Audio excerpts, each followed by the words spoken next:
el útero separarse cada mes para poder alojar uno o más productos de la concepción.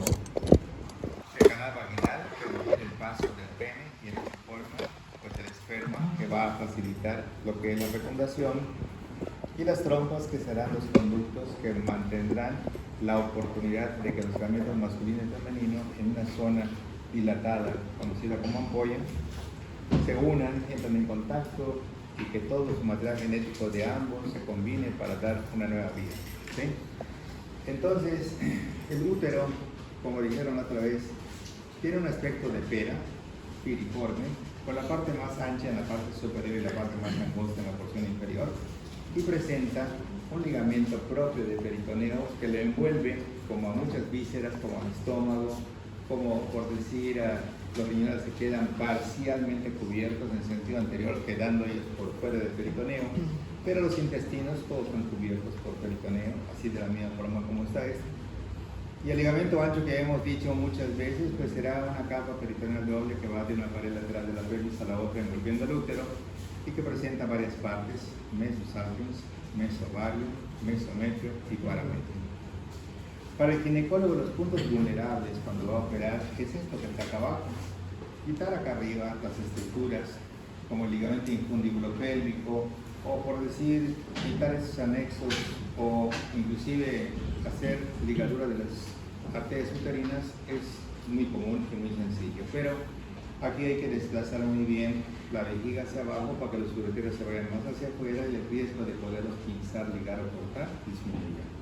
Si nosotros no hacemos el desplazamiento de la vejiga hacia abajo, entonces llegamos a la oportunidad de tener muy secas los ureteros y poderlos lastimar o lesionar durante el acto quirúrgico, que es la principal complicación de la histerectomía. Pasa a la que sigue. Hacemos un corte frontal. Vemos un conducto endocervical. Será 1 de cada 10 pacientes o 10 de cada 100 pacientes presentan un sistema inmunológico que se llama sistema inmunológico antiesperma, ¿sí? De tal manera que el varón puede tener una espermatobioscopía con características totalmente normales como para poder fecundar a su pareja, pero si acá existe un sistema inmunológico antiesperma, pues nunca podrá hacer eso, porque cuando el esperma quiera pasar acá será destruido y rechazado y nunca podrá llegar a la cavidad uterina. En ese caso se hace una inseminación y se pasa una sondita de alimentación como la de los bebés, se deposita el semen acá bajo control ultrasonográfico y el esperma entonces ya podrá ascender en busca de lo que es el óvulo. ¿De acuerdo? El útero presenta un fondo, presenta un cuerpo, presenta un cuello, el fondo es la parte más alta. En las mujeres normalmente es como las tapas de Gerber, las que no han tenido normalmente hijos. En la parte de acá en medio, por la unión de los conductos paramesonéticos de Müller, que son los que van a dar el origen del útero, entonces hay ligera depresión, como las tapitas de Gerber que tienen presión negativa, que cuando la abren, y entonces se queda convexa lo que era cóncavo. ¿Sí me explico? De tal manera que cuando la mujer se embaraza, el bebé que va creciendo hace que el fondo uterino se vaya para arriba y desaparezca esa ligera depresión que tiene en la parte media. No es una malformación, es el sitio donde se unen los conductos paramesonéticos de Müller que dan una ligera depresión en la parte media del fondo. No es una anomalía. Luego tenemos el cuerpo, que presenta una cavidad de forma triangular con un orificio hacia abajo que mira el conducto endocervical y que nos lleva a la vagina, con un orificio cervical externo que es el vaginal y el orificio cervical interno que es el endometrial, y luego los orificios que se encuentran a los lados que comunican a las trompas. Vemos una mucosa con 3 capas, Beck, basal, esponjosa y compacta. Se pierde normalmente la capa funcional, se queda la capa basal, ¿correcto? Y la esponjosa y la compacta se pierden mes a mes en lo que es la menstruación. Luego tenemos una capa media, que es la capa muscular o de miometrio, que tiene 3 capas. Una interna que va a formar un esfínter acá tubárico, un esfínter tubárico y un esfínter cervical interno. Una media de aspecto flexiforme que va rodeando los vasos sanguíneos y la hemostática estratovascular, y una más externa en forma de herradura que baja del fondo hacia adelante y del fondo hacia atrás, y es la más importante para el trabajo de parto. Las contracciones uterinas van de arriba hacia abajo en un triple gradiente descendente, PRODI, propagación, duración, intensidad, que son mayores acá arriba, menores acá abajo. La duración prácticamente son 2 centímetros por segundo la velocidad de propagación de los marcapasos que están en la unión útero-tubárica de cada lado. Y luego encontramos unas trombas que presentan una porción dentro del útero intramural, una parte delgada ísmica, una parte dilatada ampolla y una parte distal que es del pabellón o extremo fimbrial. Y de ellos hay una fimbria hipertrófica conocida como franja ovárica que se fija a la cara interna del ovario para mantener la cercanía del ovario hacia lo que es la trompa y poder aspirar adecuadamente los óvulos en el momento de la ovulación. Aquí vemos lo que es el ovario. Hablamos en algún momento de seguimiento folicular. Hablamos de que el folículo normalmente cuando está en el momento de la menstruación, tal parece que existe una voz en el ovario que dice: folículos, prepárense para el reclutamiento a nivel de la corteza, y empieza un concurso de crecimiento en donde los folículos van creciendo 2 milímetros por día. ¿Sí se lo expliqué eso, verdad? Que los folículos van creciendo 2 milímetros por día, de tal manera que el día 14 llega a 24 milímetros, y entonces es cuando se revienta el folículo en forma teórica. Y si estamos un día antes, el día 13, pues tendrá 22 milímetros, y si estamos en el día 12, pues tendrá, ¿cuánto? 20 milímetros, y si estamos en el día 11 tendrá 18, y si estamos en el día 10 tendrá 16, y cada día tendrá normalmente un tamaño que debe de corresponder al crecimiento folicular, ¿sí? Una vez que viene el fenómeno ovulatorio, que significa ruptura folicular, porque ovulación no significa que aumente el moco cervical, ni tampoco las ganas de tener relaciones, aumento del libido, ni tampoco que tenga un dolor en la fosa ilíaca derecha o izquierda que indique que va a ovular del lado derecho o del lado izquierdo, sino que ovulación significa ruptura folicular y liberación del óvulo. Entonces, cuando esto ocurre, ¿verdad?, nosotros lo podemos ver a nivel del ultrasonido, y el folículo muy bonito, bien formado, de pronto como que se colapsa y empieza a convertirse ya en un cuerpo lúteo, cuerpo amarillo, que va a producir estrógenos en pequeño grado y progesterona en primer grado para mantener el endometrio en unas condiciones favorables, en donde existe moco, existe prácticamente secreciones, como para que sirvan de alimentación al futuro embarazo, que a lo mejor llega, a lo mejor no. Y si no llega, pues baja la menstruación, y si llega, empezarán los residuos y todo el proceso de que llega aquí lo que es el ovocito, que aquí normalmente cuando se implanta empieza una diferenciación, primero que es el tropoblasto, y después el citotropoblasto, y el citotropoblasto, y el embrioblasto, que origina normalmente el embrión, y luego empezaron a ver esas capas bilaminares, trilaminares, el endodermo, el mesodermo, el ectodermo, para dar todas las diferenciaciones que tiene nuestro tejido. Lo interno formará víscera, lo externo formará la piel, y la parte intermedia estaremos hablando del mesodermo. La que sigue. La que sigue. Sigue. El útero puede tener diferentes posiciones: hacia adelante sobre la vejiga, hacia atrás en dirección al recto, y en una situación intermedia, ni adelante ni atrás, ¿correcto? Y dependiendo la posición natural que tenga el útero, serán los síntomas que van a aparecer durante el embarazo. Porque si este útero en anteflexión empieza a aumentar el tamaño, pues va a comprimir a la vejiga, y ahora ya no se va a llenar la vejiga, pues con un poquito que tenga la vejiga, los receptores que están en las orificios serán estimulados, y la paciente tendrá que ir al baño de una forma más frecuente y una menor cantidad en cada dirección, que se llama polaquiuria. Y eso no es un dato de infección urinaria, sino es un efecto mecánico de compresión del útero sobre la vejiga. Pero la paciente que tenga el útero hacia atrás jamás va a tener polaquiuria, porque nunca se va a comprimir la vejiga, ¿sí? Y esta paciente lo que sí va a tener es que va a haber problemas de estreñimiento, ella va a empezar a tener tenesmo, tenemos sensación de ganas de defecar, pero no llega a defecar, y lo que le está dando esa sensación es la compresión que está dando de forma extrínseca el útero hacia lo que es el recto, ¿de acuerdo? Y el que tiene situación intermedia ni va a tener estreñimiento, ni tampoco va a tener polaquiuria.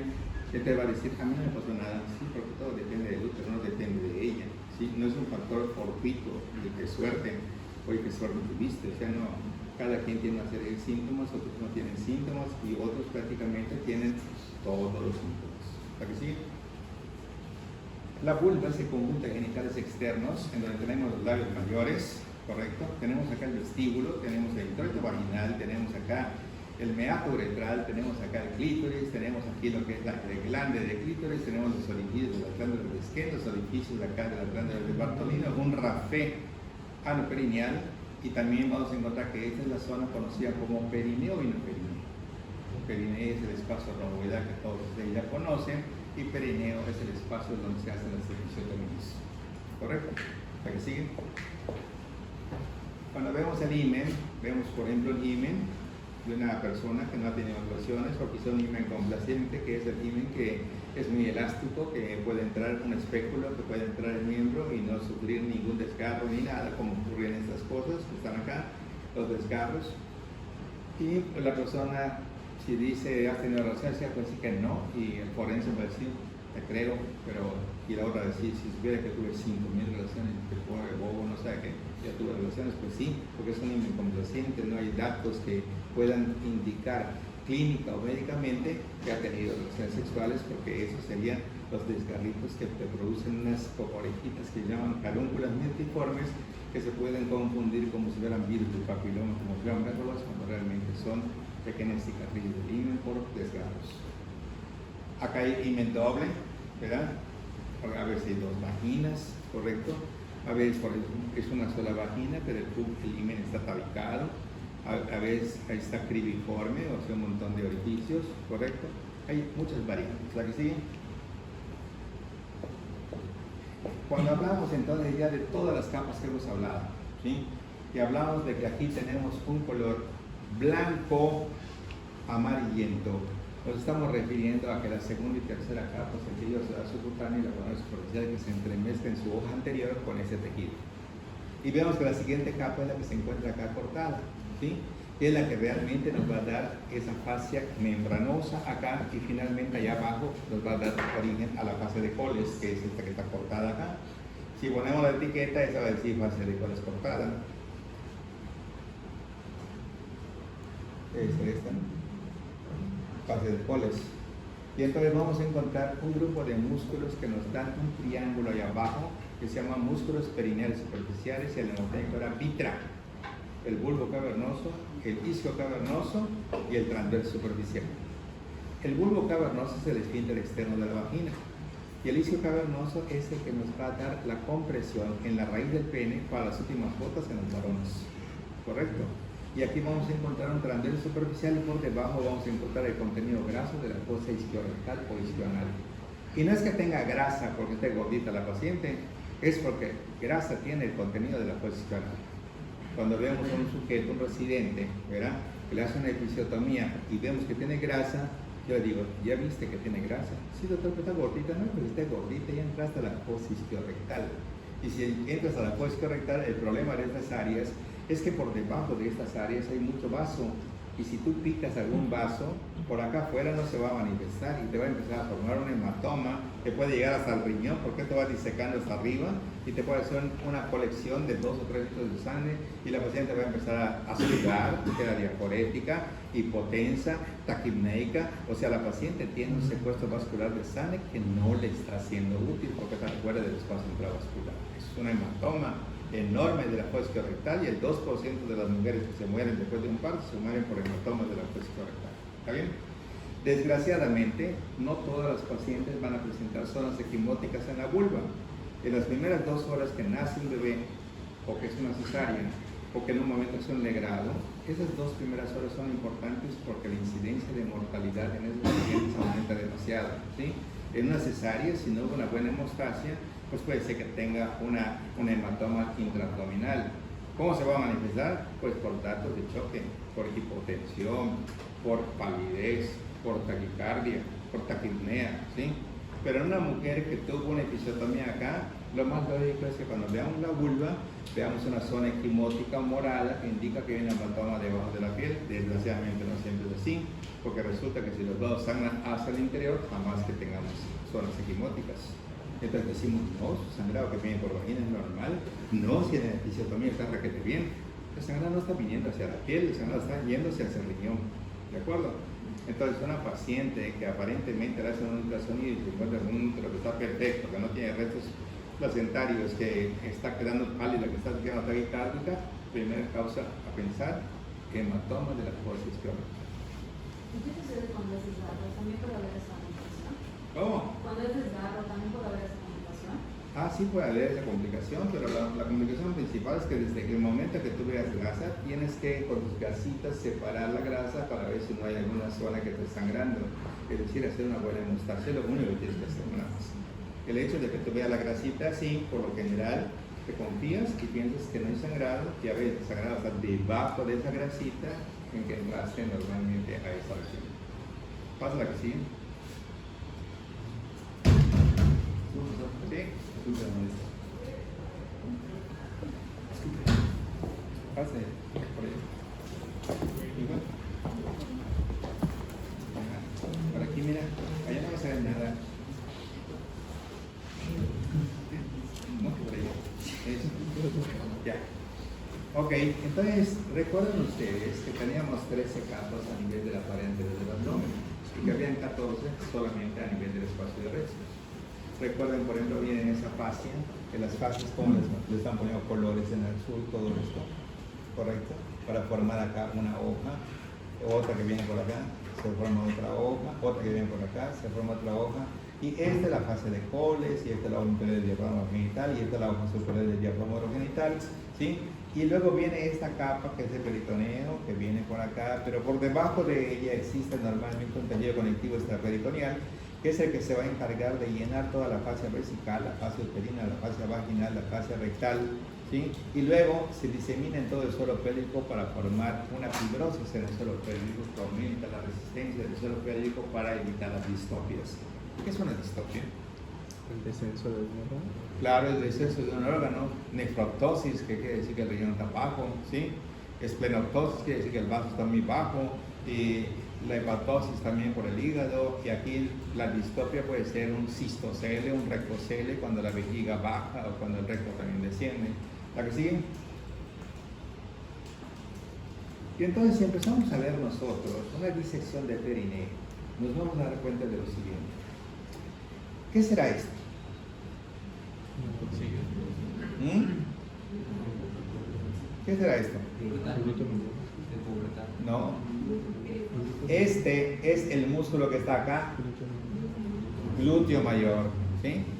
Entonces hay algún libro que decía que los límites posterolaterales del perineo era el borde anterior del glúteo mayor, que está exactamente al mismo nivel de este ligamento que está acá y que viene por acá abajo de este, que es el sacro tuberoso, ¿sí? Pero realmente, como hay de región glútea a región glútea, por ejemplo las cubanas estarían prácticamente por acá, pues su nalga está hasta acá, ¿sí? Entonces no se toma en cuenta al glúteo mayor como referencia del límite posterolateral del perineo, se toma al ligamento sacrotuberoso. Pero no faltará un libro que les diga, también en algunos textos se habla de que el borde anterior del glúteo mayor o el borde anterior, porque es el que está abajo, ¿sí?, sea prácticamente el límite posterolateral, lo aceptado, ligamento sacrotuberoso. Aquí vemos un esfínter, correcto, esfínter externo del ano, ¿de acuerdo? Pero este tiene unas fibras que están debajo de la piel, que son subcutáneas.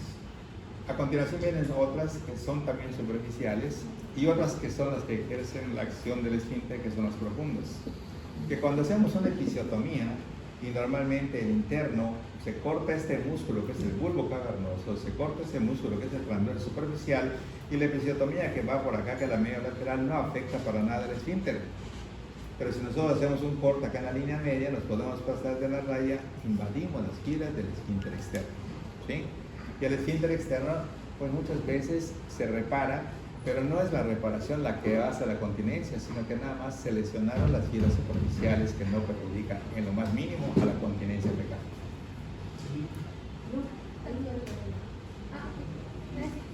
A la continencia fecal, ¿de acuerdo? Entonces, veamos cuántas estructuras importantes tenemos.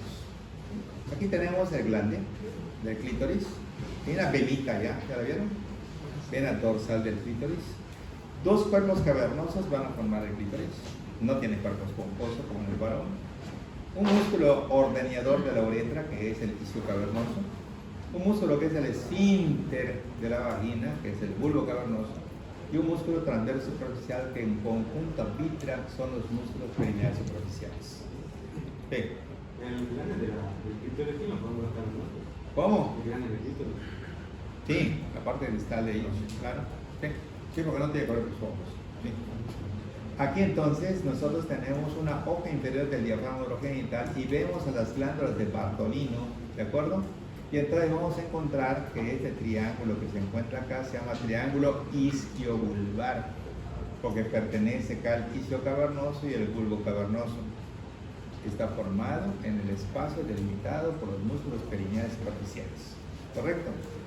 Este punto que está en el centro del periné, esto, recibe el nombre de núcleo fibroso central de periné o cuero perineal. Núcleo fibroso central de periné o cuero perineal. Es un punto importante, ¿sí? Como cuando normalmente llegan los circos y ponen la estaca principal para que sea la fijación de diferentes estructuras de la carpa, ¿de acuerdo?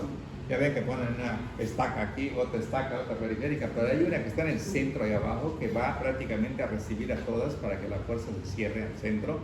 Lo mismo pasa acá. El bulbo cavernoso viene acá. El esfínter externo viene acá. El transverso superficial viene acá. Quitas a este, el transverso profundo también viene acá. Y entonces no sé si ustedes sepan que cuando tenemos el peritoneo que pasa después del útero y que se refleja al recto, ¿cómo se llama este espacio? Fondo de saco de Douglas. Pues del fondo del saco de Douglas, de allá, se condensa el peritoneo y viene bajando un tabique que va a terminar aquí, que si yo agarro y esto lo meto para allá, voy a llegar al fondo del saco de Douglas. Y esto se llama tabique recto vaginal. Entonces es el tabique que va a estar entre la vagina y el recto. ¿Y qué es eso?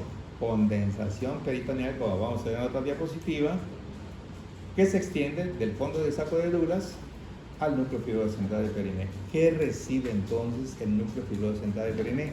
A dos transversos, superficial y profundo, al bulbo cavernoso, al esfínter externo y profundamente al tabique recto vaginal. Eso que está al fondo, ahora eso sí, es lo que estaban diciendo, que si es el isquiococcigio y lo demás, eso sí es el elevador del ano. Y acá en la parte de atrás, el músculo coccigio. Eso sí. ¿Para qué sigue? Continúa nuestra disección, ¿de acuerdo? Ya quitamos al compartimiento perineal superficial y ahora estamos abriendo ¿qué? La hoja inferior del diafragma urogenital. ¿De dónde vino? ¿De cuál? De la capa número 5, de la hoja anterior de la poneris profunda, que va a terminar aquí como hoja inferior. ¿Está bien? Vemos a un esfínter estirado de la uretra y vemos al transverso profundo del periné. ¿De acuerdo? Y vemos acá normalmente las glándulas, ¿verdad? Que estas están prácticamente la membrana que acaban de quitar y esta es la glándula de Bartolino, ¿sí? Pero si fuera un varón, aquí estarían las glándulas de Cooper. Glándulas bulbo-uretrales de Cooper, ¿de acuerdo? Y obviamente arterias, venas y nervios tienen que ser perineales profundos porque estamos en una zona profunda. En cambio la otra serían arterias, venas y nervios perineales superficiales. ¿Y ramas de quién son? De la pudenda interna, ¿sí? Pepe, bocadore, uretro labial. Ok, pasamos a la que sigue. ¿Sí? El músculo transverso está tanto en mujeres como en hombres. ¿Cuál? El transverso profundo. ¿Transverso profundo? No, nada más en la mujer. Nada más en la mujer. No, perdón, sí, en los dos están. El transverso superficial y el transverso en ambos están, sí. Sí, porque en el varón son los dos músculos y las glándulas de Cooper, sí, están en los dos. Sí. Esto es una uretra cortita, breve, de 3,75 a 4 centímetros. Se extiende desde lo que es el orificio uretral interno hasta el orificio uretral externo, ¿correcto? Aquí se puede ver lo que es un músculo que es el bulbo cavernoso, pertenece a los músculos perineales superficiales. Aquí se puede ver esta línea que es la fase de Coles, ¿correcto? Y aquí se puede ver la hoja inferior del diafragma urogenital y este músculo delgadito que está acá corresponde a los músculos perineales profundos, donde está el esfínter exterior de la uretra y ese transverso profundo del perineo. ¿Está bien? Así como se encuentra este, aquí abajito estaría otro que sería el transverso superficial y este es el elevador del ano y acá estaría el útero de interno y el triangulito que está acá sería PAFI, prolongación anterior de la fosa isquial. Pasamos a la que sigue. glándulas parauretrales, la que sigue. Cuando nosotros tenemos al varón, ¿sí? Entonces nosotros vemos, verá, las diferentes fases que se encuentran representadas, y esta fascia que se encuentra acá corresponde normalmente a que el pene y el escroto sí tienen fascia superficial, pero la fascia profunda el escroto no la tiene, solamente el pene. ¿Está bien? Entonces existe entre lo que es la hoja anterior y la hoja posterior de la fascia superficial, ¿qué estructura a nivel del escroto? Dardos. El dardos, pues exactamente ahí donde tienen cortado esto, también existe el dardos pero peniano, el otro es el dardos escrotal. ¿De acuerdo? Entonces vamos a ver ahorita que al abrir esto, ponen los nombres, las etiquetas. Aquí está bien. Al abrir esto, la capa que sigue, que es la capa número 5, que es la hoja anterior de la fonesis profunda, llega y origina el ligamento suspensor del pene, y en la mujer el ligamento suspensor del clítoris, y esta viene y rodea al pene, ¿sí? Dando la fase de Bux. ¿Correcto? Ahora, la fase de Bux. Ahora. ¿Está bien? Entonces acá tenemos la fase de Bux.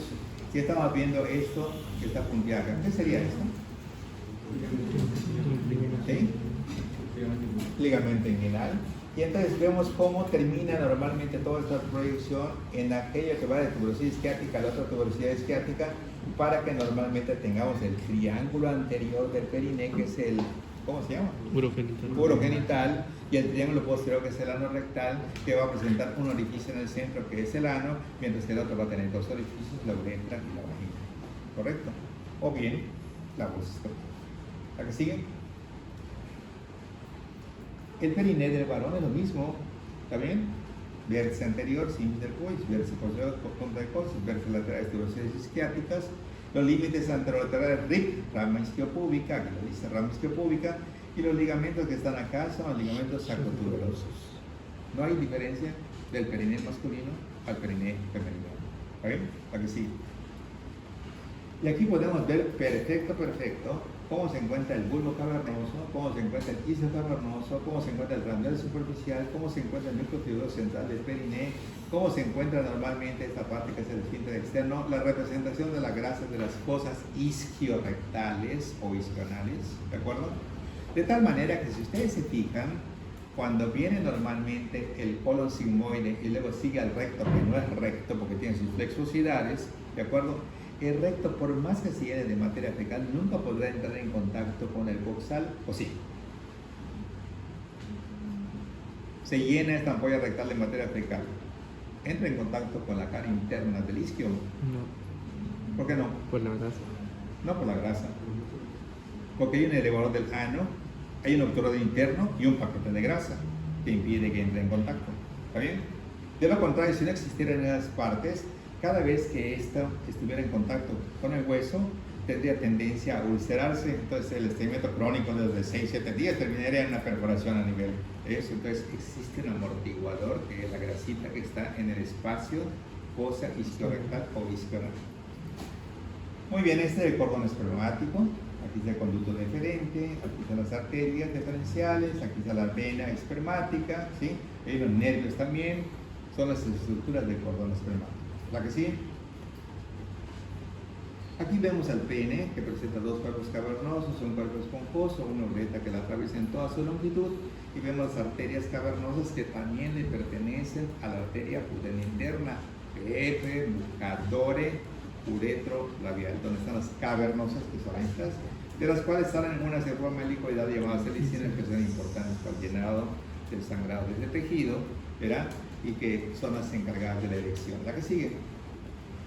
Y aquí vemos el prepucio, y aquí vemos el frenillo, y aquí vemos el glande, y aquí vemos la piel, y aquí podemos alcanzar el músculo dartos, y aquí vemos directamente el cuerpo esponjoso, y aquí los cuerpos cavernosos, y sus raíces que están acá, fijadas por el músculo que viene acá, isquio cavernoso, transverso superficial, esfínter externo, y aquí tenemos el núcleo fibroso central del perineo. ¿La que sigue? Y aquí vemos directamente cómo se dilata distalmente y forma el glande, y los cuerpos cavernosos nada que ver para formar al glande. ¿La que sigue? Y aquí vemos directamente una zona más profunda, en donde vemos arterias, venas y nervios, los perineales profundos, ¿verdad? La vena dorsal del pene, aquí vemos directamente el pubis, ahí vemos el tubérculo púbico, la cresta púbica, la rama superior, el cuerpo del pubis, la rama inferior, tuberosity isquiática, bíceps, aductores, aquí estaría el gracilis que viene acá, aquí arribita estaría el aductor, aquí estaría el obturador externo, aquí estaría la membrana obturatriz, aquí estaría saliendo el nervio obturador, aquí va a inervar arralo, que era el recto interno, los aductores, el obturador externo, la que sigue. Y aquí se ve perfecto, ¿verdad? Como en un periné masculino, aquí está el transverso profundo del periné que preguntabas hace un momentito, aquí está el esfínter esteatocleido, las glándulas uretrales de Cooper y avena, arteria, vena y nervio perineales profundos, ¿de acuerdo? Porque las otras eran la vena también, pero superficial, ¿de acuerdo? Entonces aquí se ve perfecto la hoja inferior abierta, la que está al fondo, la hoja superior, y más arribita, prolongación anterior de la próstata rectal. ¿La que sigue? Y aquí vemos entonces un corte frontal en un varón, ¿sí? ¿Cómo vemos a nuestra próstata? La vemos prácticamente como el tamaño de una nuez, ¿sí?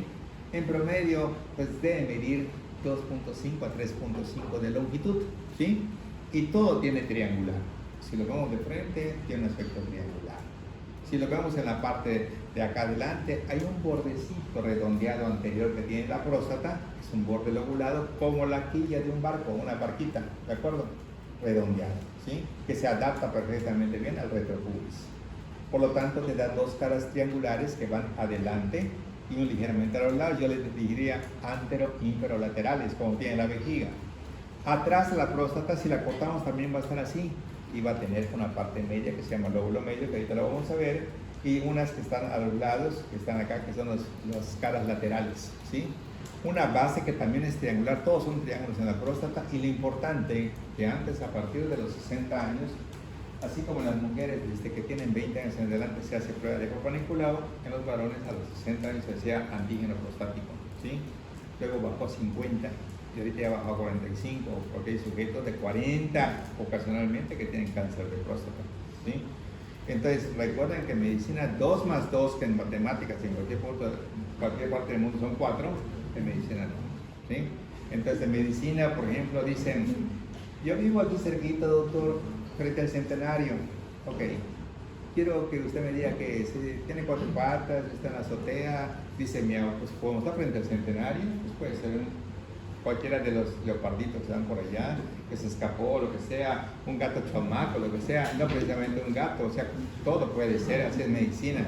Te esperas una cosa y sale otra, ¿sí? Hace un tiempo, casualmente platicaba con una paciente que estaba yo viniendo. Yo vi una paciente que era la mamá de esta paciente, que fue a consultar porque tenía dificultades para defecar. Cuando yo conocí a la mamá de esta muchacha, que estoy hablando ahorita, la examinamos y me dio una impresionante visión de un condiloma enorme. Hagan de cuenta que es como si fuera como un repollo, ¿de acuerdo? Que está pegadito al recto, ¿de acuerdo? Y que va desde la parte de los labios y que le rodeaba el ano, ¿sí? Imagínense, para defecar qué dificultad y para limpiarse otra dificultad. Pues así permaneció mucho tiempo esta persona hasta que decidió consultar, pero le da pena como mujer y nunca había tenido relaciones. Entonces cuando yo la checo, por poco me voy para atrás porque veo un coliflor enorme, y yo lo primero que pensé es un cáncer de la vulva, pero no puede ser, de 21 años. Agarré los libros, empecé a ver y dije, es un condiloma gigante. O sea, lo checamos y para suerte de ella, su pedículo era bien delgado. Estaba todo así, como un repollo. Y normalmente vimos que el pedículo era de 1,5 centímetros. Y con la misma, normalmente agarré, corté, le puse un punto de fijación, lo cautericé y se acabó. Fue una cirugía que aparentemente iba a ser de horas, convirtió en 10 minutos. Fue muy rápido, o sea, cortamos, cauterizamos, ligamos y se acabó. Nunca más le volvió a aparecer. Al paso del tiempo, esta misma persona que era la mamá de esa muchacha, le detectamos que tenía fibromas en su matriz. Esta muchacha de la que estoy hablando, yo la recibí cuando esta mamá estaba embarazada. Tuvo unos fibromas y le dije, mira, esos fibromas se están malignizando, o sea, se están convirtiendo prácticamente en tumores ya premalignos, se te debe operar, pero fue pasando el tiempo y lo fue dejando. Y un buen día me llamaron porque se estaba desangrando, ¿sí? Le hice un ultrasonido vaginal y me encontré que uno de los fibromas estaba muy feo y que a lo mejor había posibilidad de que tuviera un sarcoma, que era la degeneración de ese fibroma. Hay que operar de urgencia, no se puede otra cosa, y lo operamos. Fue un caso muy laborioso, o sea, lo operamos, estaba desangrando en el quirófano, logramos rescatar toda la pieza, y dicho y hecho, resultó que era un cáncer, o sea, del mioma, ya se había degenerado todo, combinado con un cáncer cervicuterino, o sea, dos cosas más. La paciente después de eso recibió radioterapia, quimioterapia, y a los 6 meses, ¡pum!, se volvió. Listo. Descuido de parte de ella. Resulta que esta muchacha empieza a crecer, se vuelve mi paciente, y normalmente a los 17 años presenta ella una Bartolinitis, o sea, una inflamación de la glande Bartolini. Posteriormente se casa ella como a los 21, ya tiene se embaraza y va conmigo. Normal, termina, está sentada el bebé, lo operamos, punto. Y de buenas a primeras, le hago una prueba de Papa Nicolau, ya teniendo ahorita como 29 años, entre las tantas pruebas, y aparece una prueba que me indica células premalignas. Y le digo, recuerda que tú tienes un antecedente fuerte por parte de tu mamá, y esto normalmente me está indicando que se puede ir para cáncer cervicuterino. Te voy a dar tratamiento, pero si veo que sigue, te vamos a tener que hacer una colposcopía. ¿Qué es la colposcopía? Que en vez que yo tome la prueba de Papa Nicolau y mandarla al patólogo, ahora el microscopio viene acá delante y con aumento se ve dónde están las zonas de riesgo. Y así como vamos al dentista que te ponen un líquido especial y aparecen un montón de caries que crees esto no más que era una y que tienes 20, aparecen las zonas de sospecha, se van tomando biopsias y aparece que tiene una lesión de alto grado como para cáncer cervicuterino a sus 28 años, o sea, hace un año o menos, 6 meses creo. Mira, estás joven, además tienes un hijo, ¿quieres tener más hijos? Que me gustaría tener un hijo más. Te voy a hacer un conobiopsia. El conobiopsia normalmente abarca el sitio de la lesión y te metes como los conitos que sirven para tomar agua, se mete a los 4 lados y se saca el cono, se sutura, se cauteriza y se acabó. Punto. Y aparece que tenía entonces cáncer in situ. O sea, aquello que aparentemente era premaligno, hace como 4 meses apareció que tenía cáncer cervicuterino, localizado al cuello. Y todos los bordes del cono negativos de malignidad. Plan 3 meses de vigilancia y te estás embarazando porque esto puede volver a aparecer. ¿Sí? Y ahorita está en su 4.º mes de su vigilancia, no piensa tener hijos así tan seguido. A los 6 meses, doctor, quiero esperar un poco más, perfecto. De pronto empieza a ver un sangradito, que a mí no me gustó. De pronto le hago una endovaginal y encuentro limpio todo, pero el cuello un poquito aumentado de tamaño. Y le digo, te voy a tomar otra prueba. Le tomo otra prueba y aparece que está empezando otra vez el proceso con células premalignas de alto grado de malignidad, sospechosas, no todavía cáncer, ¿no? Y ahorita a esa paciente la vamos a operar. Aquí quiero llegar con esto, que no existen edades prácticamente para nada, ¿sí? Que una persona joven puede presentar cosas negativas, que un bebé que están pensando que tiene diarrea porque no se le quita la edad, tiene un tumor nefroblastoma de Wilms, un tumor en el riñón, no hay edades para esto, ¿sí? Que de pronto un niño de 5 años que tiene problemas de infección a la lactosa, así, un hepatoma, o sea, un tumor en el hígado. Y así por el estilo, hay un montón de cosas en donde medicina 2 más 2 no es igual a 4. Así que no se vayan con la pinta, aparecen otras cosas que son inesperadas. Y a esta paciente, con la que venía hablando, la voy a operar o el lunes o el martes, porque obviamente está estresada con todo lo que le está pasando, con lo que le pasó a su mamá, y pues prácticamente la vamos a operar. Tiene esta paciente 29 años. Muy bien, aquí se ve la próstata. Aquí se ve que, aquí se ve, muy bien, aquí se ve diafragma urogenital compartiendo perineal profundo, aquí se ve glándulas de Cooper, muy bien, aquí se ve músculos perineales superficiales, aquí se ve fase de Coles, y este es el lado inferior, este es el compartimento perineal superficial, este es el compartimento perineal profundo, esta es la promoción anterior de la fosa rectal, esta es la próstata.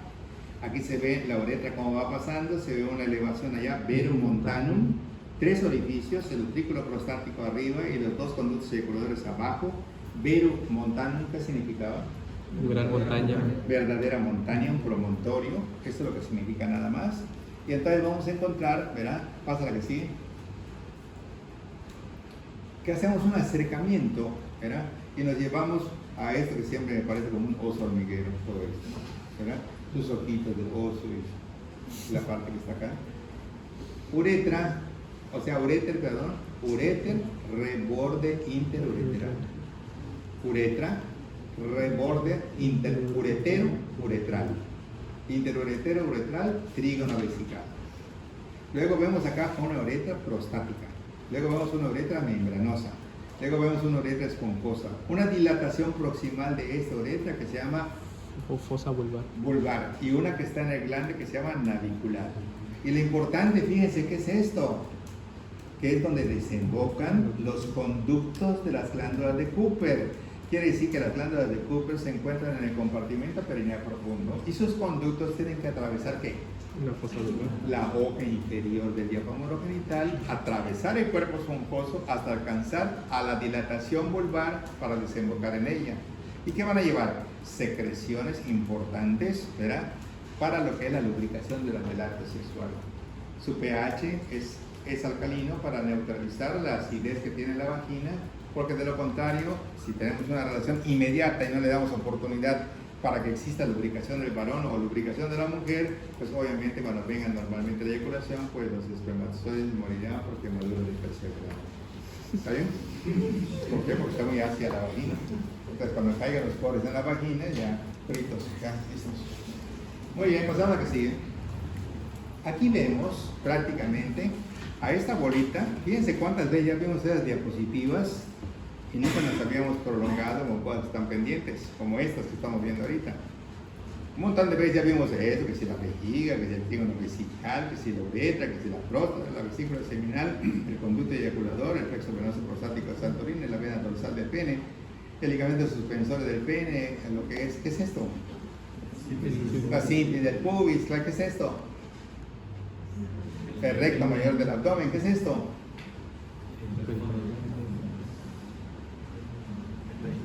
¿Qué es ese peritoneo? La capa número 13 y el fondo del saco prevesical y luego pasa por encima de la vejiga y nos vamos al fondo del saco de Douglas. Bueno, fíjense muy bien esto. En el fondo del saco de Douglas les dije que en la mujer existe una condensación de este peritoneo que se proyecta hacia abajo. ¿Hasta dónde?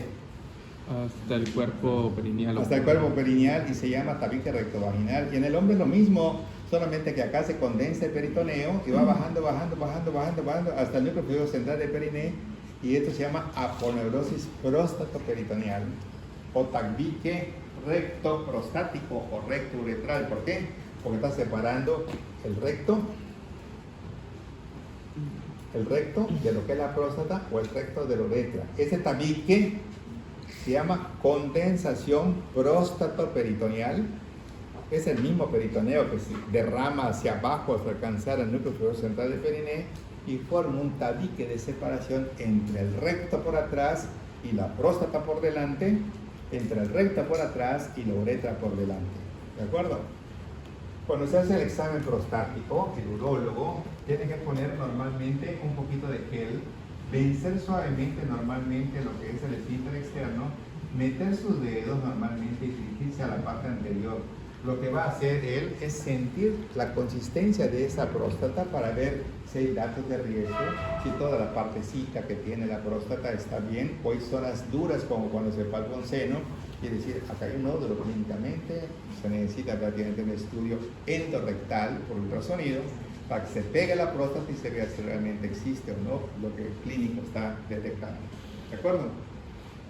Entonces, aquí tenemos lo que corresponde al cuerpo esponjoso, cómo atraviesa, cómo termina acá en la fosa vulvar, y aquí tenemos prácticamente un cuerpo cavernoso y aquí la vena dorsal del pene. La que sigue. Esta es la vista posterior, para poder entender entonces que aquí tenemos los ureteros. Están prácticamente los ureteros en la región, ¿en qué región desembocan? Posterolateral, ¿de acuerdo? Un detalle importante de acá. el trayecto de los ureteros sería prácticamente vertical, horizontal o oblicuo. Entonces, oblicuo hacia la línea media, porque este uretero viene para acá, este uretero viene para acá. ¿De acuerdo? De tal manera que está demostrado en algunos libros que la distancia que hay de este uretero a este uretero es de 7.5 y en otros libros de 5 centímetros, depende del libro que ustedes lean. ¿Está bien? Lo importante, vamos a decir para no fallar, que la distancia de un uretero a la otra puede ser de 5 a 7.5. ¿Está bien? Lo que sí está completamente comprobado, que por su trayecto oblicuo, cuando tú tienes 7.5 allá afuera, por dentro se convierte en 5. Y si tenía 5, se convierte en 2.5 por su trayecto oblicuo que tiene, no paralelo. ¿De acuerdo? Si fuera paralelo, la distancia dentro o fuera de la vejiga sería la misma. Pero como es un trayecto convergente, entonces por dentro la distancia es menor. ¿De acuerdo? Este tramito a través de la pared de la vejiga es el tercer punto donde las piedras se pueden quedar. ¿De acuerdo? Está bajando una piedra. Y el primer punto donde se puede quedar la piedra, el primero, ¿sí?, es donde se une la pelvis a lo que es el uretero. Se llama unión ureteropiélica. Recordarán que en el riñón tenemos una pelvis renal, cáliz superior, cáliz medio, cáliz inferior, pelvis, y después queda angosta con una punta de lápiz que se llama cuello del urétero. Se une el urétero y ese punto de unión de la pelvis con el urétero se llama unión ureteropiélica. Ese es el primer punto donde se queda la piedra. ¿De acuerdo? Se llaman sitios de estenosis. El segundo punto es que alguien me puede decir, cuando este urétero llega a la pelvis y se mete a la pelvis, ¿cuál es la relación más importante? La arteria ilíaca externa. ¿Ah? La línea terminal del... No. Pasa por el ligamento cervical lateral. No, este también es otro punto importante, es el túnel de Meigs. La Pero arteria. cuando llega normalmente el uréter, correcto, y entra a la pelvis, ¿en dónde se posiciona? ¿Dónde lo buscamos? Con la arteria ilíaca externa. En la bifurcación de las ilíacas primitivas con interna y externa, y entonces el uréter ahí llega en esa bifurcación y sigue el recorrido de la hipogástrica, ¿sí? Entonces cuando llega y se va un poquito para atrás, ese es un sitio de estenosis. Y el tercer sitio de estenosis demostrado es cuando está entrando en la pared de la vejiga. Y algunos clínicos ya detectaron que otro lugar, que es el que dijo él, es el que está en el túnel de Meigs, debajo del ligamento cardinal del máquina.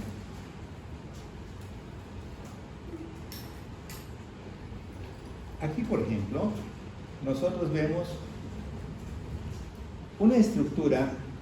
¿Qué forma geométrica tendrá esta? Triangular. Triangular de base, ¿qué? Superior. Superior. De vértice inferior. ¿Dónde estaría la base? ¿Dónde? Muy bien. La base está superior, la base es vesical, o sea, en dirección a la vejiga. ¿Y dónde estaría el vértice? Anterior. ¿Dónde estaría el vértice? Es inferior. ¿Dónde? ¿Qué tienen cortado allá? ¿Qué es esto? Entonces, ¿qué tienen cortado allá? Los músculos no. Ahí tienen cortada la fascia, bueno, allá La abajito hoja sí, pero superior. ¿qué es La eso? hoja superior. ¿Ah? La hoja superior. La hoja superior del diafragma bronquial. ¿Está bien? Aquí va a ir un músculo. Y aquí va a ir un músculo. Obturador interno. Obturador interno. ¿Está bien? Y aquí va a bajar un músculo que viene aquí. Que viene acá. Que a este nivel se llama elevador de la próstata. Que a nivel de la mujer se llama pubo vaginal. Y a nivel de la próstata, elevador de la próstata. Es el elevador del ano. Y entonces tendríamos nosotros que de este músculo que está acá, el que está acá y la hoja superior, tendríamos a Buffy. La prolongación anterior. Claro, por supuesto. Entonces aquí te está diciendo, la próstata, ¿verdad? Esta glandulita tiene forma triangular. Su base es triangular. El vértice es hacia la simbi del pubis, ¿correcto? La base es hacia atrás, hacia el recto. Está perforada en el centro por lo que es la uretra. ¿Está bien? En la parte de acá atrás, esta parte de medio, esto se llama lóbulo medio. Y entonces imagínense ustedes que yo trace esto acá, aquí tendrían un triángulo, ¿lo ven? Sí. Y aquí estaría otro triángulo, ¿está bien? Se llaman lóbulos laterales, y a esto lóbulo medio. Y esta parte es la que va a estar relacionada profundamente con la uretra prostática, ¿de acuerdo?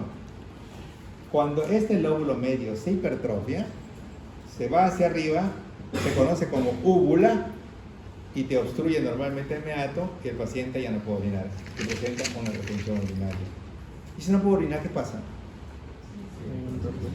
Se empieza a llenar la vejiga, no hay problema, pero si llena más la vejiga, va a dar ganas de orinar, él no puede orinar, se sigue llenando la vejiga, y entonces ya empieza a haber dolor, desesperación, y te puedo poner una sonda, pon lo que tengas que poner porque me estoy muriendo de dolor. O sea, la vejiga está sobredistendida y no puede orinar, ¿de acuerdo?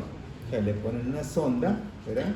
Que se vacía la vejiga, le dan tratamiento para desinflamar la próstata y ya verán si es un tratamiento médico o es candidato a cirugía, dependiendo del volumen de esta próstata. Entonces la úvula uretral guarda relación con el lóbulo intermedio de la próstata. Cuando se hipertrofia el lóbulo medio, se conoce como úvula, la parte que sobresale. Ahora vean qué claro se ve, ¿verdad? A esto que es la vesícula seminal, y vean qué claro se ve al conducto deferente que se dilata, porque no es el mismo calibre, se dilata. Esto se llama ampolla del conducto deferente y luego se agudiza para formar un conducto. No es el conducto deferente que se une al conducto de la vesícula seminal, ¿o sí? Es el conducto de la ampolla del conducto deferente. A nivel de los urólogos es una pregunta capciosa esta, porque te ponen el conducto eyaculador está formado por la unión de los conductos de las vesículas seminales. B. La unión del conducto de la vesícula seminal con el conducto deferente. C.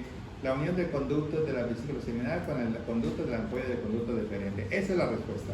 ¿Sí? Conducto deferente no. ¿Por qué? Porque se dilata y luego se agudiza para formar el conducto eyaculador. Muy bien, pasamos a la que sigue. La que sigue. Ok, vemos acá una uretra, ¿de acuerdo? En donde vemos 2.5, 1.5 y de 15 a 20 centímetros, dependiendo de la longitud del pene, la uretra más larga, la uretra esponjosa. Clínicamente, todo esto es la uretra anterior y estas dos constituyen la uretra posterior. ¿Qué es lo más frecuente en las lesiones o fracturas de aquí de la pelvis? Ruptura de la uretra posterior. ¿Quién la forma? La prostática y la membranosa. Porque la otra es la móvil, la otra la fija. Esta fija y esta móvil con el pene. ¿De acuerdo? Y cuando viene el traumatismo viene esto así y se rompe la uretra.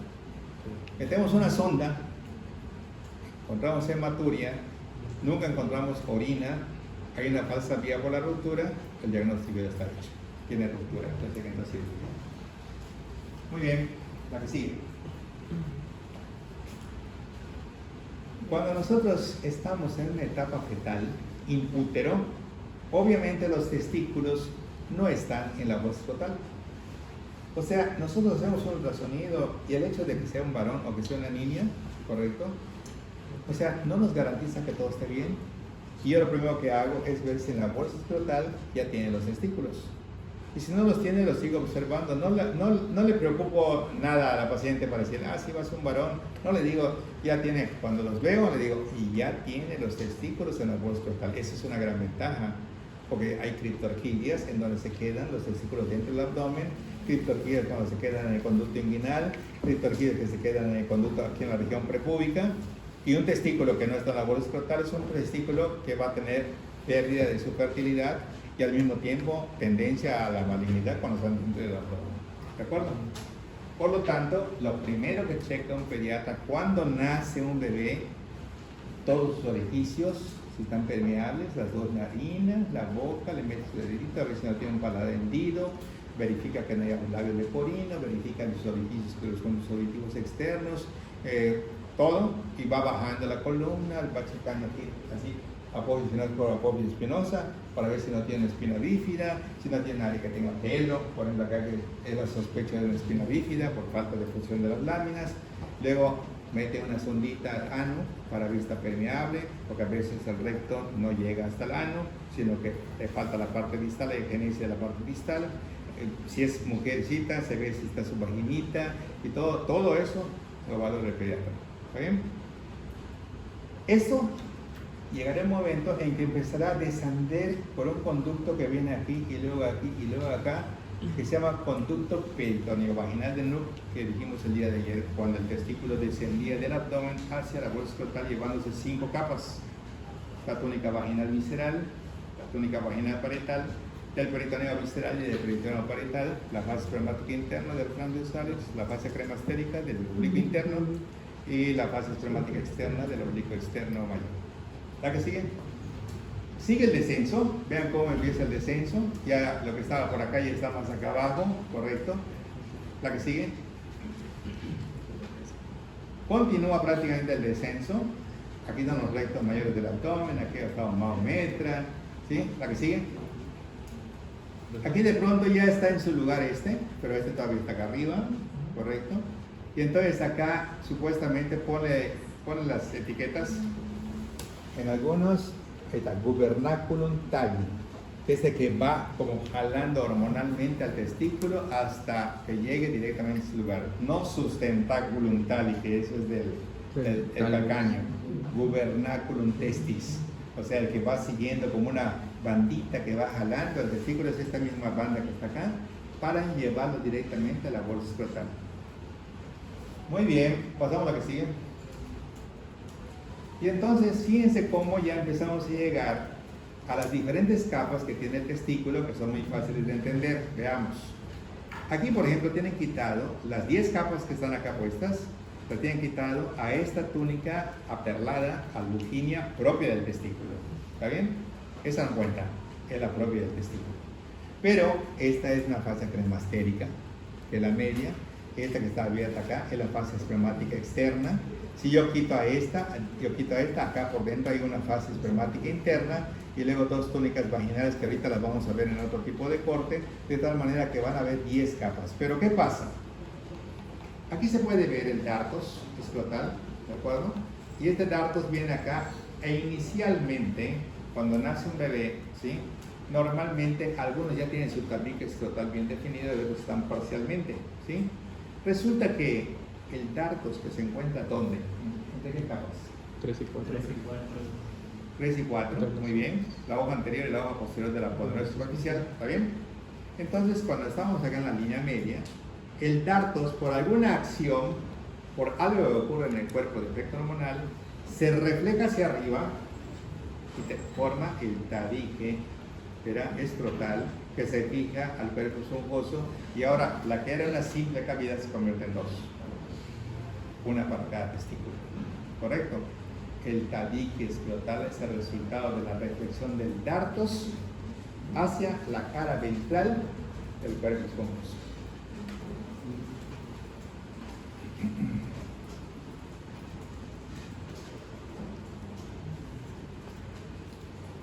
Pasamos a la que sigue.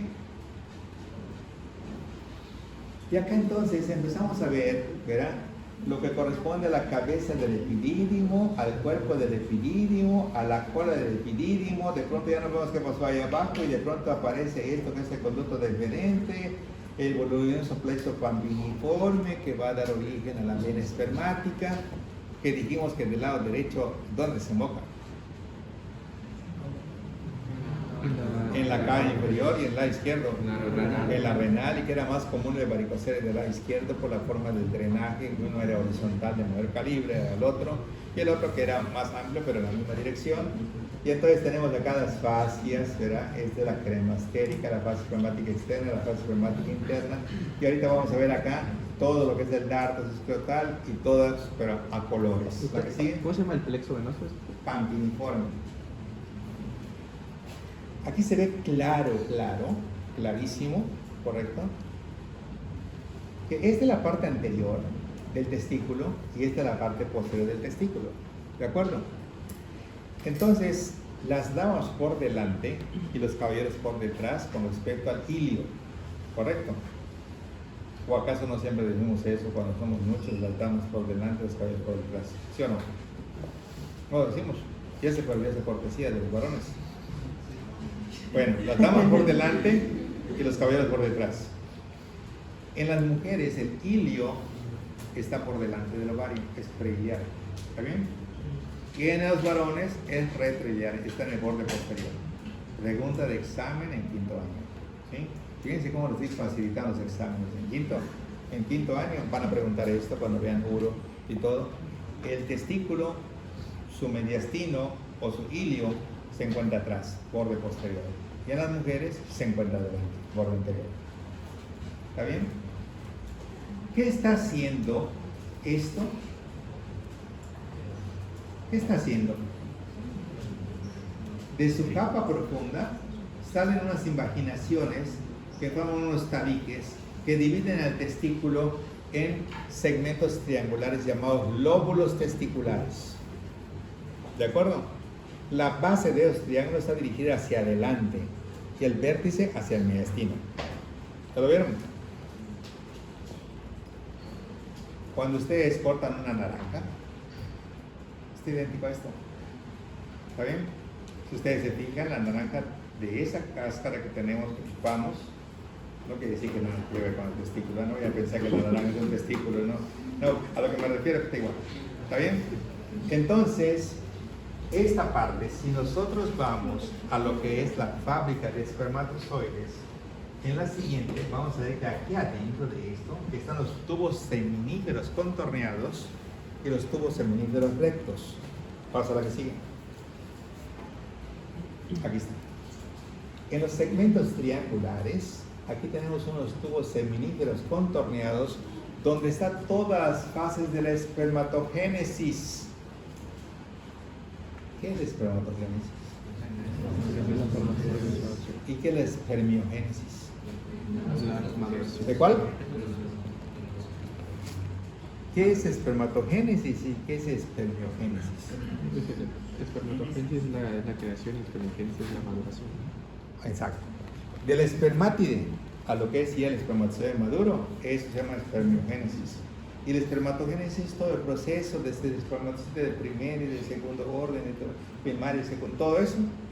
Eso va a estar ahí adentro en los tubos. Si los cortamos van a dar una célula, otra célula, otra célula, hasta que se llega a la luz del túbulo, ¿sí?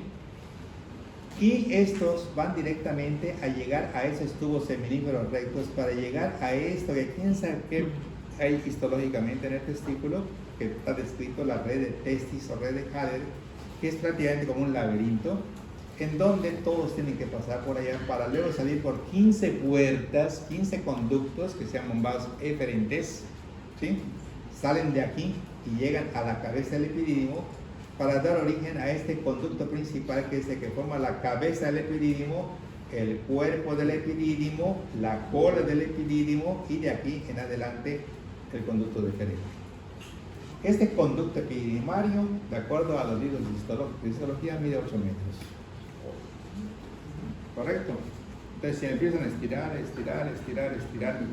está larguísimo, 8 metros. ¿Tiene algún nombre los pirámides? No, lóbulos testiculares. ¿Cómo se llamaban las 15 puertas? Estos son los vasos. A ver, ponle las etiquetas. A ver, aquí está. Eferentes. Ductos eferentes. Conductos diferentes. No. Sí. Estos son los conductos o vasos eferentes, ¿sí? Que van a llevar a los espermatozoides directamente al conducto epididimario. ¿Cómo más o menos, cuando yo estudié esto, me lo imaginé? Cuando yo estudié esto, me imaginaba algo así como que estamos en el Estadio Azteca, ¿sí? Y hay 150 pacientes, ¿sí? Un simulacro como nos hacen acá, ¿sí? De la bomba, que no esté tanto rollo. Y nada más tienes 15 salidas, ¿sí? Y en ese momento la gente la agarra así, sin decirle lo que va a ocurrir. Para nosotros es un simulacro y de pronto suena la alarma, que hay una bomba o lo que sea. ¿Qué pasa? Que toda la gente va a buscar las salidas, van a chocar unos con otros, van prácticamente unos a ser pisoteados, inclusive hasta muertos por tanto accidente que va a ocurrir en ese momento, ¿verdad? Y finalmente van a salir por esos conductos. Algo así pasa con los espermatozoides que no saben ni qué onda cuando va a venir la eyaculación. Cuando el varón está súper excitado y ya normalmente está listo como para empezar el proceso de la eyaculación, el varón sabe el estímulo que lo va a ir llevando a esa sensación agradable de lo que es la eyaculación, y en ese momento los testículos también están teniendo movimientos y allá los tubos seminíferos se están moviendo y tal parece que esta es la alerta como porque prepárense porque van a salir. Y salen y pasan todo esto. Y fíjense el primer problema que tiene el espermatozoide, que estamos en un lugar abajo para llegar a la parte de arriba. Es lo primero. Tiene que ascender del testículo hasta el pubis y luego pasar directamente hacia el conducto inguinal y luego meterse, dirigirse a la parte de atrás y luego llegar directamente a la uretra prostática por el conducto eyaculador. Y cuando eso viene, como todo lo que sube, baja a una velocidad increíble para poder ser eliminado al exterior. ¿Correcto? Todo ese proceso normalmente es lo primero que sufre el espermatozoide en su búsqueda, según esto, para la fecundación. Lo segundo que va a sufrir es en el momento de la eyaculación dentro de la vagina, frente al cuello. Entonces el impacto provocará muertes automáticas, traumatismos craneoencefálicos, muerte súbita de muchos de ellos, algunos atolondrados, vienen ahí un montón de bacterias, virus, hongos, un montón a fagocitarse como bufete, a los cuales se empiezan a meter al conducto en lo cervical. Hay un 10% de pacientes que tienen anticuerpos, fuera, entran, no saben por dónde van, a la derecha o a la izquierda, se van a la derecha y luego los vienen por la izquierda, perdieron, o sea, jamás en la vida que haya algo, se van por el lugar indicado y ya están todos agotados, entran a un lugar en donde los cilios están haciendo así, todo a favor del óvulo y nada en contra nada a favor del espermatozoide, pero allá mismo tienes algunos alimentos monosacáridos, muchas cosas que el espermatozoide va allá y sigue, no te rindas, ya está cerca, ni siquiera sabe a quién va a ver. Cuando aparece esa mole así enorme, ¿verdad? Y cae sobre ellos, ya viene la fecundación y empiezan a poner aquí sigue. Y aquí están todas las capas. Aquí están todas las capas. Vamos a ver si las vamos sacando.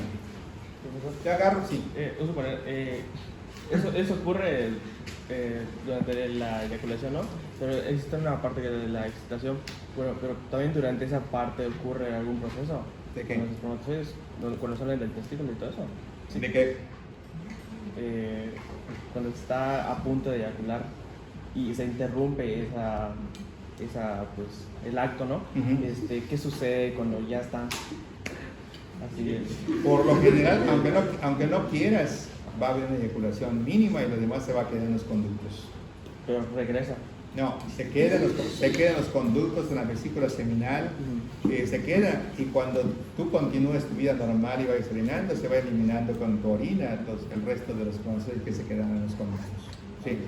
Sí, porque suele pasar de todo eso, o sea, son accidentes normales. Y eso lo vemos, ¿saben en qué lo vemos? Cuando vamos a pedir una prueba de espermatoviroscopía, por ejemplo, yo nunca he entendido a los químicos que su pregunta del químico es: ¿cómo tuviste la muestra? Es la pregunta. No, pues estuve con mi pareja, no sirve, regresa en 3 días. O sea, que sea por masturbación, no tiene ni una ventaja de una cosa a la otra. A mí como ginecólogo lo que me interesa es lo que realmente vive él con su pareja. ¿O acaso va a ser igual que una persona que ya tiene relaciones sexuales y que está con la persona que ama? La misma estimulación será estar con ella que te metas al baño para masturbarte. Definitivamente no. La cantidad que vas a regular no va a ser la misma, ¿sí?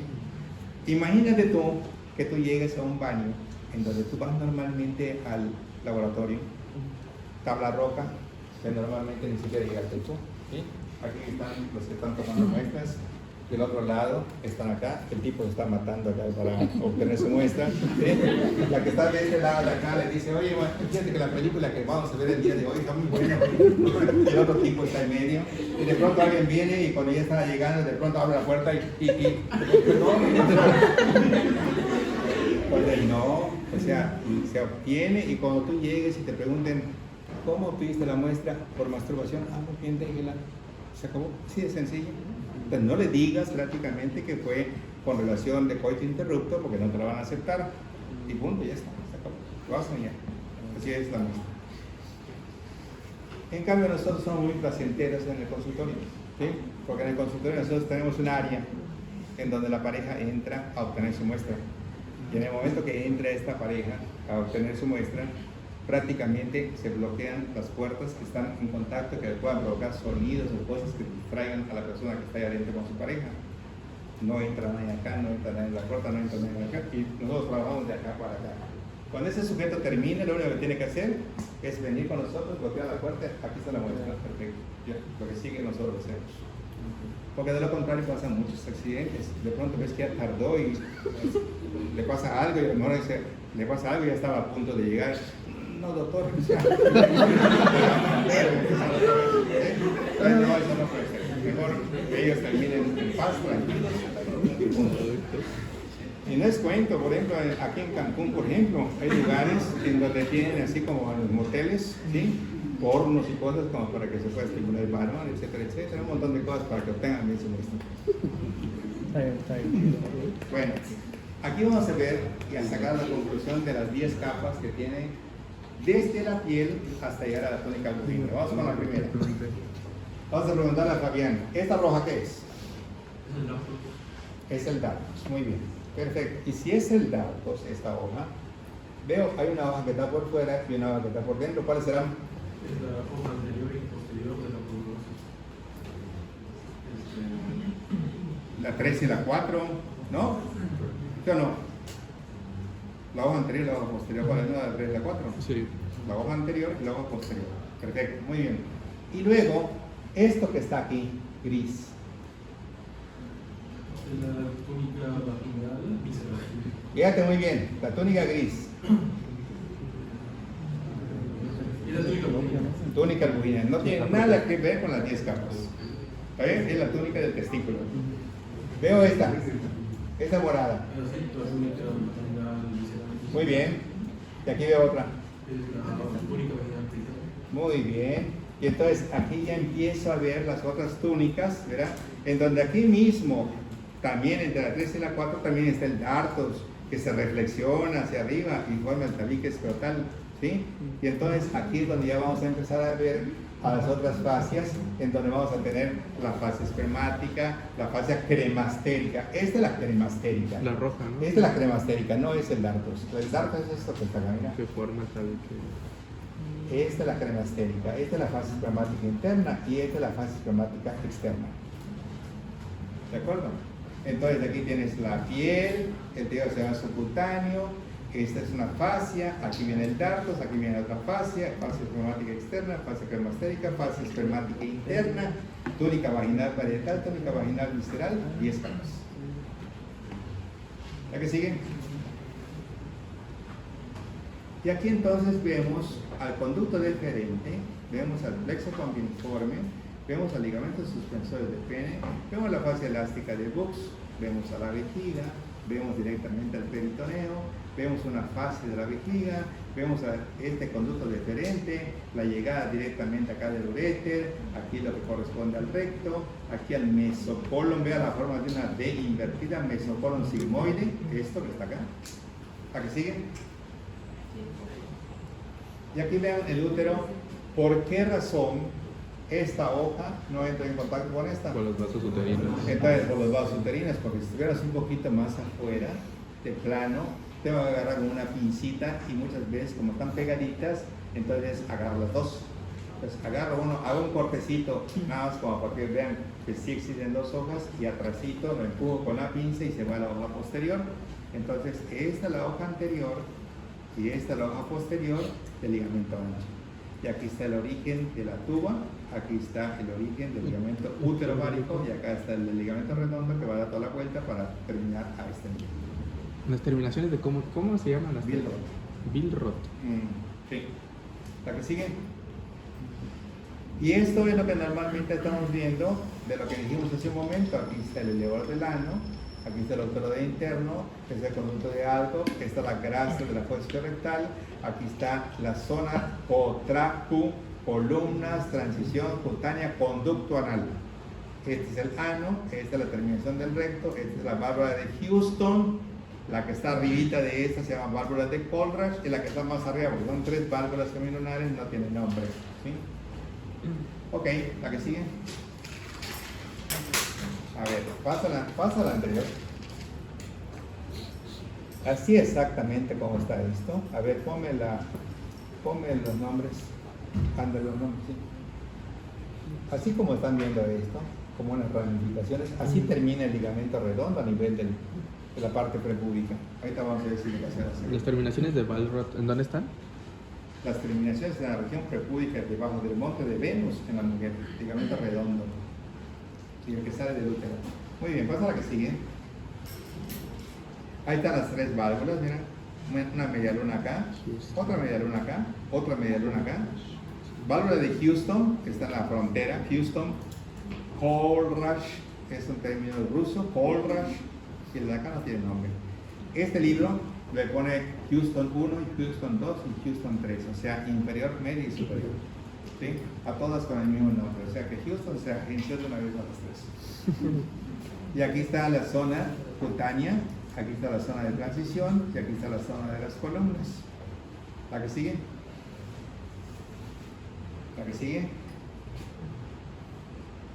Vean aquí las columnas y vean cómo están los vasos del sistema hemorroidal superior. ¿La que sigue? Aquí se ve el tabique escrotal, aquí se ven los testículos, aquí se ve el bulbo cavernoso, aquí se ve el glandula superficial, aquí se ve el isquio cavernoso, aquí se ve el cuero perineal, aquí se ve el cuero perineal, y aquí se ve directamente el glúteo mayor, y aquí se ve el músculo coxígeo, aquí se ve el lóbulo del ano, y aquí se ven las diferentes fibras del esfínter externo del ano. ¿Aquí sigue? Y aquí lo mismo, igualito. Vean unas proyecciones acá como para darle un poquito más de firmezas. Esas son de las fibras superficiales del esfínter que se proyectan hacia adelante. Son inconstantes. ¿Para que sigue? Ahí ya son abscesos, sigue. Son abscesos. Allí ya habíamos visto cuando se quita la parte posterior, en donde estamos viendo la mesentérica inferior que nos da la hemorroidal superior, y se ve como la hipogástica nos da la hemorroidal media, y se ve como la pudenda interna nos da la hemorroidal inferior, y decíamos que MIP, mesentérica, ilíaca, pudenda, el origen de la superior, la media y la inferior. ¿A qué sigue? Igual sistema hemorroidal superior. Esta que está acá, ¿qué va a dar origen? Esta. Mesentérica inferior. ¿Qué viene es esta? Mesentérica inferior. Mesentérica inferior, ¿a dónde va? A la esplénica. A la esplénica, no pasa nada. La esplénica sigue su camino. Y luego, detrás del cuello del páncreas, ¿a qué altura? L1, L2. ¿Qué pasa? Se forma la vena porta ¿Con quién? con la mesentérica superior. Luego de allá, tiene un trayecto oblicuo. ¿Qué distancia? ¿Qué largo? 7.5 ¿A dónde entra? al hilio del ¿Qué recto. pasa? Se divide en Se ramas. divide en rama derecha, rama izquierda y un montón de ascendentes y descendentes de localización interlocular.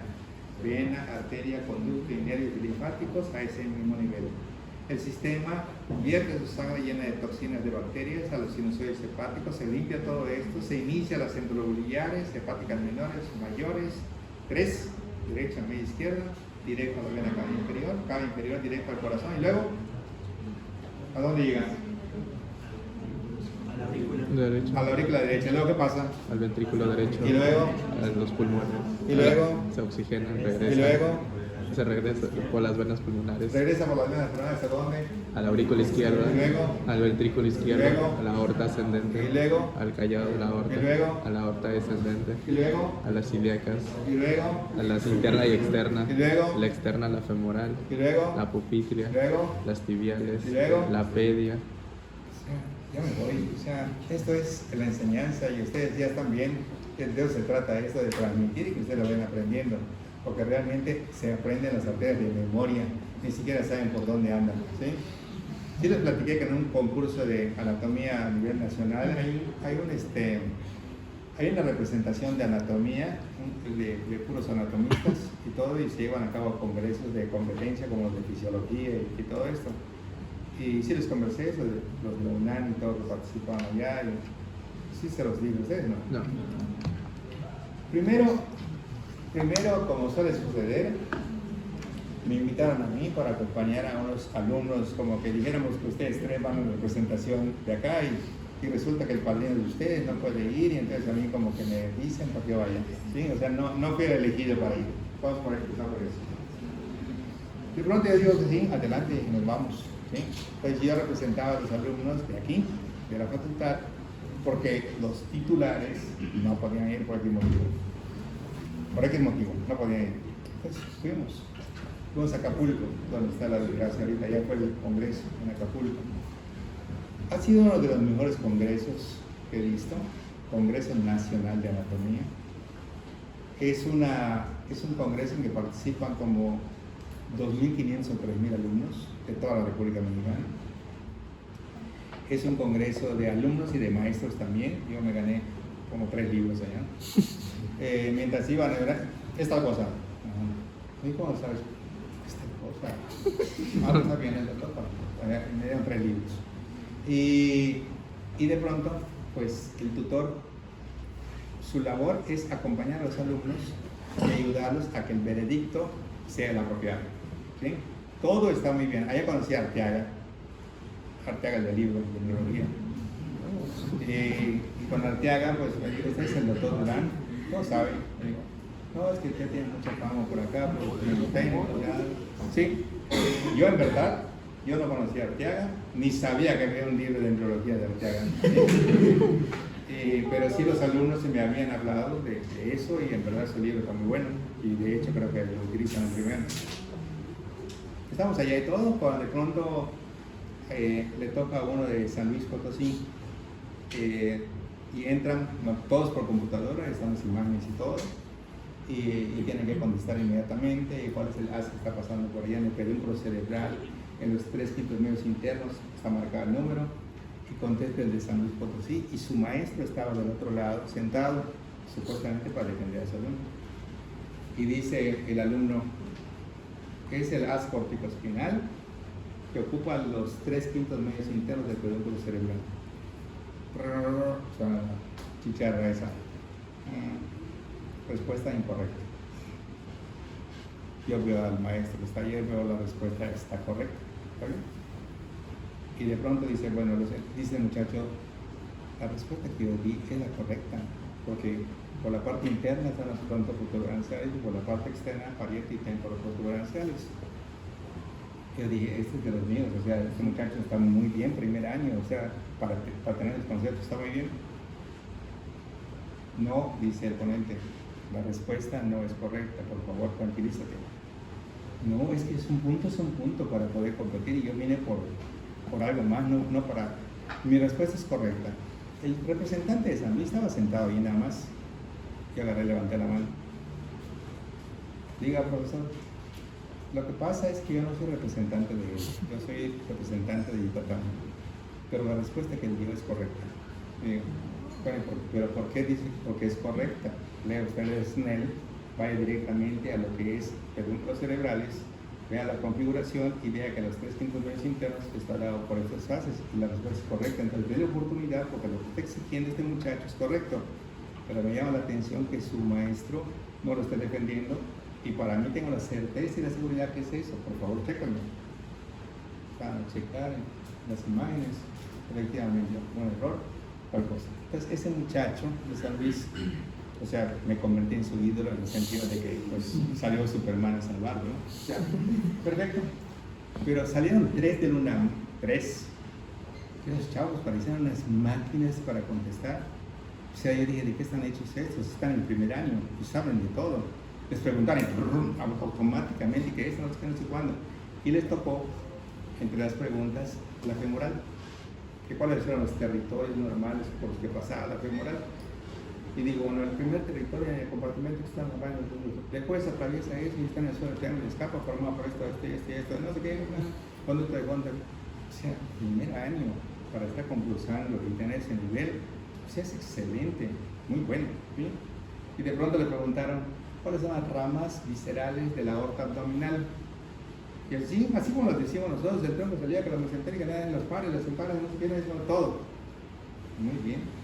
El día que nosotros estábamos cenando, ya en la clausura, que todo estuvo perfecto, un congreso muy bonito, nosotros habíamos ganado 2 segundos lugares en embriología y en anatomía y un tercer lugar en histología. O sea, de los 4 alumnos que llevé, ganaron 2 segundos lugares y un tercer lugar. Se acercan los de la UNAM. Nosotros podemos tomar una foto con usted. ¿Por qué? Le digo, no, es que usted participó con la compañía de San Luis y nos gustó la forma como usted los defendió, es que no se pueden negar. Claro, nos tomamos una foto, y se tomaron la foto los compañeros que iban con nosotros, todo normal. Yo agarro y nos podemos sentar junto a usted. Sí, no hay nadie acá, y nosotros no somos tantos, ¿no? Y yo agarro y le digo a ellos dos, yo les felicito a ustedes porque de verdad el nivel de ustedes está fuera de serio, de verdad que están, por ejemplo, ese trayecto que tú dijiste de la femoral, o sea, no es una cosa fácil para un alumno del primer año, está concursando, tiene pánico escénico, o sea, hay mucha gente, son 1500 gente que están en el estrado, escuchando sus respuestas, con toda seguridad contestaste esto, lo otro. Y de verdad, ¿te gusta dar clases? Y sí me gustaría, doctor, pero la verdad no tengo como experiencia para eso. Oye, pero sí, contestaste muy bien todo lo que dijiste. Te voy a decir la verdad, doctor. ¿De qué? Le digo, pura memoria. ¿Cómo pura memoria? En la UNAM, doctor, no lo debo decir, pero eso es lo que me cayó mal. Desde 3 meses antes nos dan las preguntas que van a salir acá. Este muchacho no lo dijo. O sea, nosotros tenemos ventaja sobre cualquiera porque nosotros tenemos las preguntas de lo que va a salir. Entonces, somos muy brutos si no contestamos. De hecho, estuvieron, te digo así, pues cuida tus palabras, te digo, porque está bien que hayas dicho conmigo, yo no voy a decir absolutamente nada, pero a cualquiera que le digas, pues te puede ir peor. O sea, no lo digas, no lo comentes, que sí es cierto, es un error. Y yo agarré cuando llegué y dije, a nosotros nos dan esto para que en 1 mes o 2 meses te preparen. Ellos tipos están preparados desde hace 1 año. Entonces hay una diferencia enorme de 3 meses a 1 año, ¿sí? Pero de que el concurso es buenísimo, es una excelencia. De que aquí muchas veces la facultad como que no, eso, ¿saben cómo eleva? A nivel del internet, a nivel del Face, Yucatán está por todos lados. A mí gente, un montón de, entre amigos, oye, felicidades porque llevaste esto, mi generación, oye, de veras, que lo máximo. Oye, yo no concursé, yo no me fui con ellos y esto, lo otro. Sí, pero tú los guiaste, que no sé qué, no sé cómo. O sea, es una cosa buenísima para la Facultad de Medicina, es decir, que el nivel es demasiado bueno para ella. Llevamos 4 alumnos y 2 segundos lugares y un tercer lugar. Yo pensé, en la próxima me van a invitar, pero no me van a invitar y tampoco voy a ir. No quieren invitar, entonces, bueno, no, tampoco, yo no digo eso. Bueno, entonces pasa la que sigue. Doctor, yo sí tenía una duda. Usted nos dijo que la irrigación de los uréteres son de 3, ¿no? De la renal, de la gonadal y de la vesical superior. El MUR dice que nacen la mayor parte de la irrigación de la arteria uterina y de la vesical inferior. Y también que nacen ramas de la arteria común y de la interna. Las ramas principales de acá están muy claras, independientemente se reciban de otros lados. ¿Por qué? Porque la arteria que está aquí, por ejemplo, renal, emite un ramo que se ve clarísimo, ahorita lo vamos a ver en otra diapositiva, donde se ve a la arteria renal y su ramito que baja al tercio superior. Se ve la arteria aquí con su ramito que baja al tercio medio y se ve la vesical que puede ser la superior o la inferior, cómo sube normalmente para tercio. Que pueda recibir de otras arterias, yo creo que sí, no se en duda lo que pueda ser la arterina u otras ramas, pero de que esta sea la irrigación principal, esa es la irrigación principal. Así es. Y aquí está prácticamente como llega aquí la uterina, y aquí están las arterias arcuatas anteriores, y aquí está la rama ascendente, y aquí está la rama descendente que se va acá abajo, ¿sí? Y ahorita vamos a ver cómo se van uniendo prácticamente las anastomos. Pasa la que sigue. Aquí se ve prácticamente cómo está pasando directamente, cruzando el tercio medio del uretero. Aquí se ve la bifurcación, vean, aquí se ve la bifurcación, y aquí se ve el uretero, cómo llega a la bifurcación y se va un poquito para atrás. Y esta es la zona de angostamiento o de estenosis. Y la tercera es cuando entra la vejiga. La primera es aquí donde se une esto con esto, que se llama cuello del uretero.